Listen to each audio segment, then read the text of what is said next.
বাঁচাতে গাছ লাগাতে হবে, গাছ কাটা আটকাতে হবে। বারবার এই কথা যখন প্রচার করা হচ্ছে, স্বয়ং রাজ্যের মুখ্যমন্ত্রী বলছে কোনো রকমের অনিয়ম, কোনো রকমের বেআইনি কাজকর্ম বরদাস্ত করা হবে না, সেখানে একই কাণ্ড। হুগলির গোঘাটের কুমুরসা গ্রাম পঞ্চায়েতের অন্তর্গত কুমুরসা শীতলচন্দ্রদেব বিদ্যামন্দিরের স্কুল মাঠে গাছ কাটা হচ্ছে। শুধু গাছ কাটা হচ্ছে তা নয়, গাছের গুঁড়িগুলো সামনে স্থানীয় পঞ্চায়েত সদস্যের বাড়ির কিছুটা দূরে রেখে দেওয়া হচ্ছে। স্কুল মাঠে রাতের অন্ধকারে গাছ কাটতে গিয়ে গ্রামবাসীদের তাড়া খেয়ে পায়ের জুতো ফেলে চম্পট দুষ্কৃতীদের। অভিযুক্তকে কাঠগড়াইকে শাসকের পঞ্চায়েত প্রধান, তিনি গোটা বিষয়টা অবশ্যই অস্বীকার করেছেন। কিন্তু তিনি অস্বীকার করলেই তো হলো না, গ্রামবাসীরা কিছু বলতে পারছেন না, কারণ প্রভাবশালী এর সঙ্গে জড়িত। স্থানীয় এলাকার প্রাক্তন তৃণমূলের বুথ সভাপতি ক্যামেরার সামনে বললেন, গাছের গুঁড়ি পড়ে আছে এরকম কিছু নাকি তিনি জানেনই না। সাংবাদিকরা এটা ওটা প্রশ্ন করতে সঙ্গে সঙ্গে তিনি আবার পাল্টি খেয়ে বলছেন, গাছ কাটা হয়নি, বিদ্যালয়ের মাঠ পরিষ্কার হচ্ছে। গোটা বিষয়টি নিয়ে পঞ্চায়েত প্রধান কিছুই বলতে চাইছেন না, তিনি অথচ সবটা জানেন। স্কুলের পরিচালন কমিটির সভাপতি বলছেন, রাতের অন্ধকারে এটা করা হয়েছে প্রথম অন্যায়, স্কুলকে জানানো হয়নি, স্কুলের অনুমতি নেয়নি, এটা দ্বিতীয় অন্যায়। পঞ্চায়েতের উপপ্রধান বলছেন, ক্ষমতার অপব্যবহার করে পঞ্চায়েত প্রধান যে কাজ করছে সেটা ঠিক নয়। মানে রাতের অন্ধকারে প্রভাব খাটিয়ে এই সমস্ত কাজকর্ম হচ্ছে। সবাই সবটা জানেন, কিন্তু কেউ কিছু বলেন না। মানে প্রশাসনের নাকের ডগায় হচ্ছে, একেবারে সরকারি ব্যক্তিত্বের সঙ্গে জড়িত, কিন্তু কিছুতেই কিছু হচ্ছে না। আমরা নিউজ বাংলাদেশের পর্দায় যে ছবিটা তুলে ধরছি, দেখুন, এটা খেলার মাঠ, আর এই মাঠে কি পড়ে রয়েছে? গাছের গুঁড়ি, গাছের পাতা, জুতো, মানে যেটা ফেলে দুষ্কৃতীরা চম্পট দিয়েছে। প্রাথমিক অনুমান, জেসিবি দিয়ে এই গাছ কেটে একেবারে মাটিটাকে একটু খুঁড়ে নিয়ে গুঁড়িটাও তুলে নিয়ে যাওয়া হচ্ছিল। এই বিষয়ে পঞ্চায়েত প্রধান বলছেন, পরিচালন সমিতির সভাপতি অবশ্যই জানেন স্কুল মাঠে খেলা, তাই নাকি গাছের গুঁড়িগুলো জেসিবি দিয়ে পরিষ্কার করা হচ্ছে। অনেক রাত হয়ে গেছে, সেই জন্যই সেগুলোকে সামনে রেখে দেওয়া হয়েছে। কিন্তু এই বলে কি তিনি দায় অস্বীকার করতে পারেন? গাছ কাটা হবেই বা কেন? তৃণমূলের অন্দরে উঠছে অনেক প্রশ্ন। শাসক দলের কর্তা ব্যক্তিরাই যদি এভাবে অন্যায়ের সঙ্গে জড়িত থাকেন, সাধারণ মানুষ কার দিকে চেয়ে সুরাহা খুঁজবেন বলতে পারেন? গোটা বিষয়টা তুলে ধরলাম আমরা, আর ঊর্ধ্বতনের দৃষ্টি আকর্ষণ করলো নিউজ বাংলাদেশা। হইচই পড়ে গেছে রাজনৈতিক মহলে। বলবেন গাছের গুঁড়িগুলো কোথা থেকে এলো একটু যদি জানান। আমি বলতে পারবো না। আপনি দাঁড়িয়ে থেকে গাছ কেটেছেন, মুখ খোলেনি সামনে, কিন্তু অভিযোগ এসেছে আপনি দাঁড়িয়েছিলেন, গাছের গুঁড়োগুলো এসেছে, কি বলবেন? না না, আমি গাছে কথা আপনার বাড়ির সামনে আপনার বাড়ির সামনে কেন এগুলো তাহলে রাখা কেন? পেয়ে গেছে কি জানবো? জানেননি না, কি করছিল তাহলে ওখানে? কি করছিলেন ওই স্কুল মাঠে? কি করছিলেন? ওখানে প্রধান ছিল, গ্রাউন্ড পরিষ্কার হচ্ছে, খেলা হতো, সাব ডিভিশনে খেলা। সাব ডিভিশনে খেলা? দি পায়ে লাগছে, ঠিক আছে।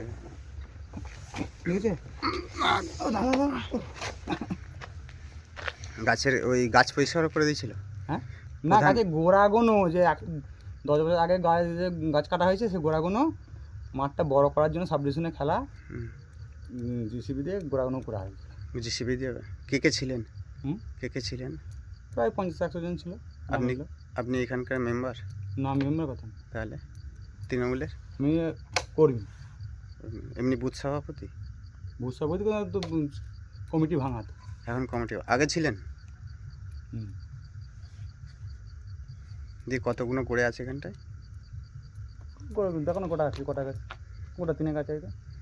গাছ কাটা হয়েছে নাকি? না, প্রথমে বললেন তো জানেনই, দ্বিতীয় এখন বললেন কি করে জানলেন যে গোড়েগুলো এখানে আসলো? হ্যাঁ, প্রথমে বললেন তো গোড়েগুলো রেখেছিলাম আমি জানিনি, তারপরে কটা করে নিয়ে এসছেন? কী করে জানবো? দেখলেই পাওয়া যাবে। কিসে করে আনলেন? কী করে আনলেন? না, প্রধানকে স্কুল তো কাজ হবে। তাহলে প্রধানের নেতৃত্বে হয়েছে? না, তাহলে প্রধান ছিল, গ্রামের লোক ছিল, গ্রাউন্ডে পড়েছিল, ট্রেনে রেখেছে এখানে, এই তো ব্যাপার। যেহেতু গ্রামের প্রধান, এলাকার প্রধান, তার জন্যই কি সবাই এই কাজ করেছেন? না, সাব ডিভিশনে খেলা হবে, মানে গ্রাউন্ড পরিষ্কার করতে বলেছে, গ্রাউন্ড পরিষ্কার হয়েছে। কতগুলো গাছ পরিষ্কার হয়েছে তা বলতে হবে না। গোড়া গাছ কোথা? গাছ বারবার বলছেন এখানে, 10 বছর আগে গাছ কাটা হয়েছে, সে গোড়া গাছ করলেন হবে না তো? বন দপ্তরের তো ইয়েও এসেছিলো, কর্মদক্ষ এসেছিলো, দেখে গেল। কখন এসেছিল? সন্ধ্যালে এসছে। সন্ধ্যের পর শুনলাম যে কুমুরসার যে কানাহার স্কুল, সেই স্কুলের ওখানে দুটো জেসিবি মেশিন দাঁড়িয়ে আছে, তারা গাছ কাটার জন্য সব ব্যবস্থাপনা করছে। দিয়ে তারপরে আমি খোঁজ খবর নিলাম হেড স্যারের কাছে যে কোনো রকম পারমিশন নেওয়া হয়েছে কিনা। তা উনি বললেন যে না, এ ব্যাপারে আমরা কিছুই জানি না। কি মনে হয় আইনের দ্বারস্থ হবেন? আইনের দ্বারস্থ হওয়া তো উচিত, কেননা একটা স্কুলের সমস্ত দায়িত্ব সেখানে এমসি আছে, হেড স্যার আছেন, তারা কিছুই জানছেন না। আর এই সন্ধ্যের পরে রাত্রেবেলা জেসিবি মেশিন নিয়ে মাঠ পরিষ্কার করার নাম করে এই ধরনের অন্যায় কাজ আমরা মেনে নেব না। প্রধানও তো যুক্ত আছে, প্রধান জানিয়েছিল? না, প্রধান জানায়নি এই ব্যাপারে, প্রধান কিছু জানায়নি। আপনি কি স্কুলের দায়িত্বে আছেন? হ্যাঁ, আমি স্কুলের এখন বর্তমানে প্রেসিডেন্ট আছি। আপনার নাম? আমার নাম ডক্টর অশোক হাজরা। কতগুলো গাছ কাটা হয়েছে? গাছ কাটা হয়েছে, পরে যেটা শুনেছি গাছ বোধহয় ঠিকমতো জানি না, কিছু গোড়া তোলা হয়েছে এই ধরনের শুনেছি আমি। পাতাও পড়ে আছে, গাছের ডাল পাতা। হ্যাঁ, দেখুন আনুমানিক 2-3টা ছিল। হ্যাঁ, ওই রকম হয়তো হতে পারে। দেখুন, আমি তো কাছে গিয়ে দেখিনি, গোটাটাই আনুমানিক শোনা। তো এই ধরনের এই রাতের দিকে গাছ কাটা আমরা একদম মেনে নিতে পারছি না। ব্যাপারে ওই গাছ কাটার নিয়ে শুনুন, আমি তো আজ সারাদিনই হসপিটালে ছিলাম, আমি সেই আবার নাইট ডিউটি ধরেছি। তো এই সময় আমার একটা ফোন এলো যে স্কুলেতে, আপনার কানা স্কুলের মাঠেতে যে গাছগুলো আছে সেই গাছগুলো মানে কাটা হচ্ছে। আমি বললাম তো হতে পারে, না হওয়ার কোনো হয়তো কোনো কারণ আছে, সে স্কুল কমিটি বুঝবে। তারপর পরে জানতে পারলাম যে গাছটা নাকি অবৈধভাবে কাটা হচ্ছে রাতের অন্ধকারে। আমি বললাম এটা দেখুন, এটা ঠিক নয়। একটা গাছ কাটা মানে দিনের আলো কাটা এবং সমস্ত কিছু মেনে নেওয়া কাটাটাই ভালো।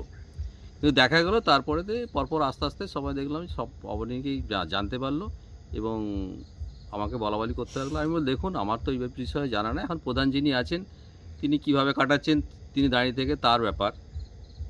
কিন্তু আমার বেলায় যখন ছিল ইউক্যালিপটাস, সেটা নিয়ম মেনে গাছগুলো কাটা হয়েছিল।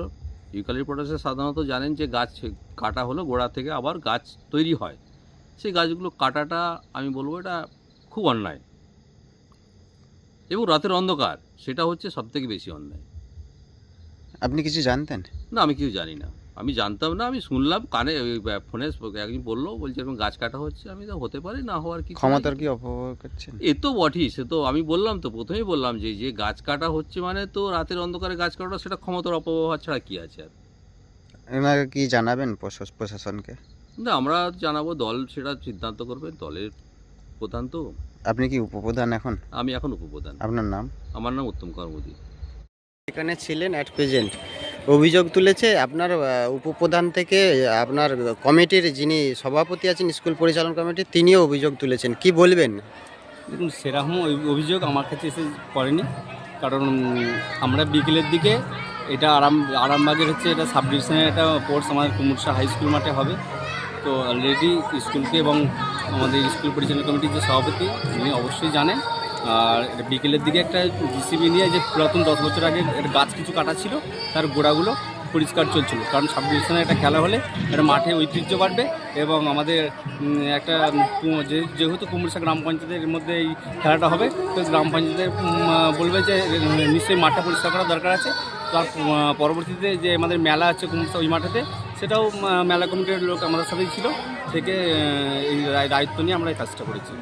কিন্তু এই গড়েগুলো কেউ ব্যক্তিগতভাবে নিয়ে চলে যেতে পারে? না, ব্যাপারটা হচ্ছে অ্যাকচুয়ালি স্কুল মাঠের তো গড়ে, স্কুল মাঠের যে স্কুল মাঠের সাইডে, কিন্তু স্কুল মাঠের কিন্তু মাঠ নয়, এটা মেলা কমিটি যারা সদস্য ছিলেন তার উপর নির্ভর করছে উনি কীভাবে কী করেছেন। মেম্বারের বাড়ির সামনে রাখা হয়েছে ওই গাছের গোড়েগুলো, কি বলবেন? রাস্তার গায়ে ব্যাপার হচ্ছে রাস্তার গায়ে রেখেছে, মেম্বারের গায়ে রেখেছে, এটা নিয়ে আমার বক্তব্য কিছু নাই, কারণ ওটা স্কুলের অ্যাকচুয়ালি আমাদের যে স্কুলের যে মাঠটা আছে ওর পাশে যে আমাদের যে মেলা কমিটি যে করেন যে উনি কিন্তু ওই দায়িত্ব নিয়ে ওই মালটা রেখেছে। স্কুল কমিটির যে দায়িত্বে আছে তিনি বলছেন এই কাজগুলো যদি করতেই হবে তাহলে রাতের অন্ধকারে কেন করতে হবে? রাতের অন্ধকার নেই, দেখুন বিকেলবেলা লাগিয়েছিলাম, গাছের গোড়া তুলতে কিন্তু অনেকটাই সময় লেগেছিল, তাই একটু হয়তো সন্দেহ হয়েছিল। এবারে এখানে প্রশাসনের লোকও কিন্তু সরজমিনে তদন্ত করেছে। আমার নামও পরিচয়? প্রধান কুমুরসা গ্রাম পঞ্চায়েত।